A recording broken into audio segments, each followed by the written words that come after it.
ఒకసారి అనుకోకుండా 3 తాబేళ్లు ఒక బావిలో పడ్డాయి. ఆ బావి చాలా లోతుగా ఉండటంతో వాటికి బయటకు రావడం చాలా కష్టంగా అనిపించింది.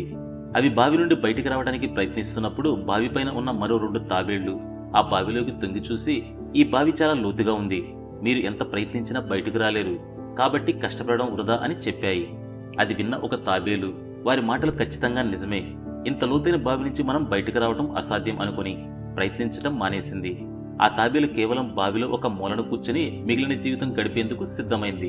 అయితే 2వ తాబేలు పైకెక్కేందుకు ప్రయత్నం చేస్తూనే ఉంది. కానీ పైన ఉన్న తాబేళ్లు పదే పదే నువ్వు పైకి రాలేవు అని చెప్పడం విని తాబేలు కూడా ప్రయత్నం మానేసి, మనం ఈ బావి నుంచి ఎప్పటికీ బయటికి రాలేం అని భావించి అది కూడా బావిలోనే కూర్చుంది.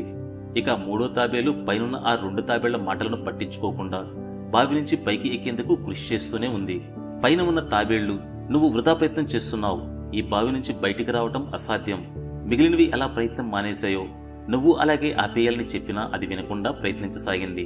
ఇలా కొన్ని రోజులు గడిచాక ఆశ్చర్యంగా ఆ తాబేలు చివరికి బావి నుంచి బయటకు వచ్చింది. ఇది చూసి పైన ఉన్న తాబేలు ఆశ్చర్యపోయింది. నువ్వెలా బయటకు వచ్చావు? మేము నీకు ప్రయత్నం చేయొద్దని చాలాసార్లు చెప్పాం, కానీ నువ్వు వినలేదు అని అడిగాయి. అప్పుడు దాని పక్కనున్న తాబేలు దాన్ని చూసి నవ్వుతూ, పైకి వచ్చిన ఆ తాబేలు చెవిటిది, దానికి పైనున్న 2 తాబేళ్ల మాటలు వినిపించలేదు.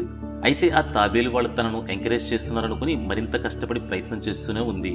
దాంతో చివరికి బావి నుంచి బయటకు వచ్చింది అని చెప్పింది.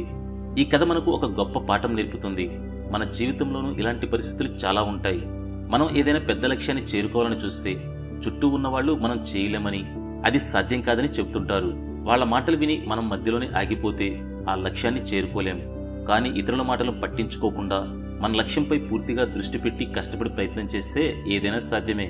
మీరేమంటారు? ఇలాంటి ఇంట్రెస్టింగ్ వీడియోల కోసం ఇప్పుడే మన ఛానల్ను సబ్స్క్రైబ్ చేసుకోండి. అలాగే వీడియో నచ్చితే ఒక లైక్ చేయండి. మరొక వీడియోలో కలుద్దాం.